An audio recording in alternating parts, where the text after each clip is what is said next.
ही रोजची वाढती थंडी आणि थंडीतली कामे म्हणलं ना असं वाटतं की नको नको, पण काय करणार.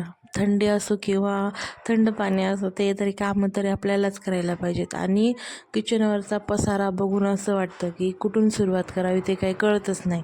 पण जेव्हा शेवटाला आपण सर्व कामे आवरून बेसिंग वगैरे घासून घेतो ना, त्यावेळेस कुठं मनाला शांती भेटते. कारण की ज्यावेळेस सर्व कामं होतील आणि आपण पटकन सर्व स्वच्छ करून बेसिंग घासून साईडला होऊ ना, त्यावेळेस किचनचा एक लुक बघायला भेटतो नवीनच. म्हणजे अस्तव्यस्त झालेला पसारा जेव्हा आवरून ठेवतो आपण, त्यावेळेस कुठं मनाला शांतता भेटते. आणि तेच आता मी हे कामं आवरायला मला पार दुपार झाली होती आज, कारण की थंडीमुळे उठावंसंच वाटत नाही. आणि थंडी आहे म्हणून बसून पण चालणार नाही ना.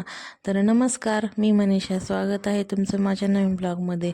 तर आजचा ब्लॉग मी दुपारूनच सुरुवात केली होती, कारण की सकाळचं एवढं थंडीमुळे उठावंसं पण वाटत नाही आणि ब्लॉगला सुरुवात पण नव्हतं केलं. तर कामं पण पटापट उशिरा उठल्याच्या नंतर कामं पण पटकन आवरायचे असतात ना, त्याच्यामुळे. तर ब्लॉगला सुरुवात केली की लगेच मिस्टरांचा फोन आला, तर आपल्याला बाहेर जायचं आहे. तर कुठे जायचं आहे बाहेर ते तुम्हाला नंतर पुढं सांगतेच. तर चला, तर म्हणलं चला आता कोबीच्या वड्या बनवून घेऊया. म्हणजे कोबीची भाजी शक्यतो जास्ती करून आमच्या इथं खात नाहीत आणि स्वस्त भेटले म्हणून घेऊन आले होते. तर आता म्हणलं जास्ती दिवस ठेवल्याच्या नंतर पण कोबीचा वास मारतो, तर आता फ्रेश ताजी आहे म्हणल्याच्या नंतर मग चला म्हणलं आता काहीतरी करूया. आणि असंच मी मोबाईल बघत बसल्याच्या नंतर स्क्रोल करत बसले होते, तर त्यावेळेस मला कोबीच्या वड्या दिसल्या. त्यामुळं म्हणलं चला आता आपल्याकडे पण आहे कोबी, तर बनवून घेऊया. तर मी कोबीच्या भाजीमध्ये थोडंसं वेगळं काहीतरी ॲड करून, वेगळं म्हणजे टेस्ट कशी येते ते बघूया म्हणून थोडंसं वेगळं प्रकारे बनवलं आहे. तर बघू शकता इथे मी कोबी आधीच किसून घेतला होता आणि कॉल आल्यामुळे मला कोबी वगैरे किसलेला व्हिडिओ शूट झाला नाही आहे, त्यामुळे त्यामध्ये बेसन पीठ आणि थोडंसं तांदळाचं पीठ ॲड केलं होतं. तांदळाचं पीठ नसेल तर तुम्ही गरा पण थोडासा वाटून टाकू शकता. आणि हे बघा, कामं करत असताना हे आमचं असं मध्ये मध्ये करत असतं, त्यामुळे कोणती कामं पटकन आवरत म्हणजे पटकन होतच नाहीत. कारण की हे असतं मध्ये मध्ये, यांचं आधी बघावं लागतं, मग ते कामं बघावं लागतात. आणि शक्यतो मुलांनाच आधी पाहिलं पाहिजे, कामं तर मागून पण होत राहतात.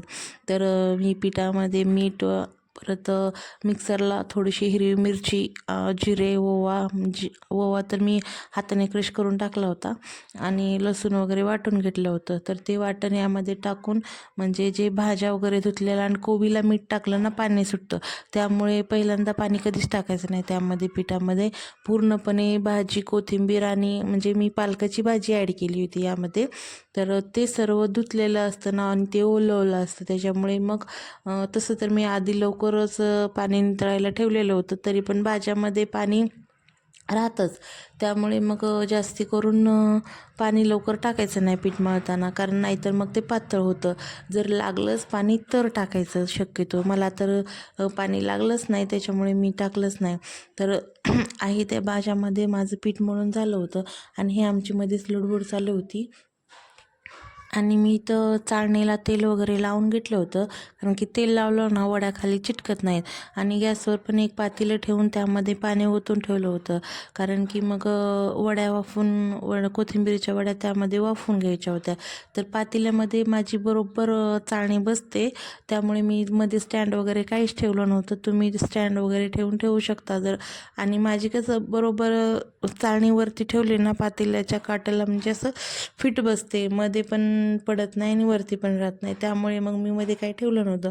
तर ताटामध्ये अशा मी चाळणीमध्ये पूर्ण म्हणजे छान प्रकारे अशी एकसारख्या वड्या थापून घेतल्या होत्या आणि हाताला चिटकू नये म्हणून वरतून पण थोडंसं तेल लावलं होतं आणि ते शिजायला ठेवले होते. तर माझ्या इथे ना एका चाळणीमध्ये वड्या होत नव्हत्या, म्हणून मग मी दुसरी चाळणी घेऊन 2 चाळणीमध्ये लावल्या होत्या, कारण की मला बाहेर पण जायचं होतं. त्यामुळे मग पटकन एका चाळणीमध्ये खूप वेळ लागला असता, म्हणजे हे वाफवल्याच्या नंतर परत हे काढून दुसरी चाळणी लावायची, यासाठी मग खूप वेळ लागला असता.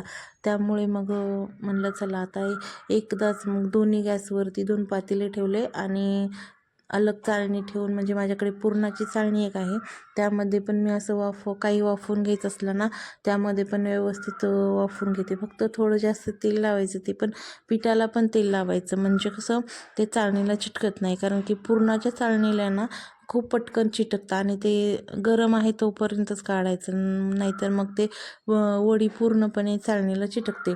तर मी पूर्णच्या चाळणीमध्ये असं गोल गोल वड्या करून ठेवल्या होत्या, कारण की ते गोल कट करता येतील अशा मोठ्या मोठ्या वड्या ठेवल्या होत्या. तर आमचं आवरून आम्ही गेलो होतो खंडोबा मंदिरामध्ये, कारण की पौष महिन्यातील पहिला रविवार होता तो.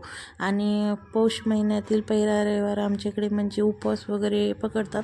तसं आता मी पकडत नाही आहे, कारण की माझे 2-3 वर्ष झालं सुटलेले आहेत. तर चला म्हणलं आरतीला जाऊन येऊया. तर संध्याकाळी 7 वाजता तिथे रविवारी आरती असते. आणि आता ही पौष महिना म्हणल्याच्या नंतर गर्दी पण खूप झाली होती. तर आतमध्ये व्हिडिओ काही शूट केला नाही, कारण की कोणी खवळेल असं भीती वाटते, त्याच्यामुळे पण नाही केला. आणि आतमध्ये मोबाईलला अलाउड पण नव्हता, त्याच्यामुळे मग बाहेरूनच शूट घेतलं. तर आरती केली, प्रसाद घेतला आणि आम्ही निघालो होतो बाहेर. तर आमच्या प्रणवला हे घ्यायचे होते टॉईस, पण ते लगेच दाताने चावतं आणि त्याची हवा पूर्णपणे म्हणजे तो घरापर्यंत पण येऊ दिला नसता. त्याच्यामुळे मग त्यांनी काही घेतलं नाही, म्हणले नको, त्यापेक्षा दुसरं काहीतरी घेतलं तरी चालतं, पण याला उगाच पैसे देऊन वेस्ट करण्यापेक्षा दुसरं काहीतरी घेऊ आपण, म्हणून तिथून आम्ही निघालो. पण हा काही लवकर निघतच नव्हता. तर मी वड्या फक्त वाफून गेले होते. तर घरी आल्याच्या नंतर मग आता म्हणलं चला तळूता. तर तळायला अशा प्रकारे वड्या मी तळल्या होत्या. तर मी येईपर्यंत काढून ठेवल्या होत्या वड्या ताटामध्ये, म्हणजे थंड झाल्यावरती त्या चिटकतात ना, त्याच्यामुळे मी गेल्याच्या नंतर काढून ठेवल्या होत्या घरच्यांनी. तर मी आल्याच्या नंतर कापल्या आणि तळायला सुरुवात केली. तर अशा खूप छान चिटकल्या वगैरे काही नव्हत्या आणि तळल्या पण, आणि इतक्या खुसखुशीत आणि खूप छान लागतात. तुम्ही पण ट्राय करा आणि नक्की सांगा कशा लागतात. तर आजचा व्हिडिओ तुम्हाला कसा वाटला ते पण नक्की कमेंट करून सांगा. आणि चॅनलला नवीन असेल तर एक सबस्क्रायबर जरूर करा. तर चला, तर मग अशाच एका नवीन व्हिडिओसोबत पुन्हा भेटूया. तोपर्यंत बाय.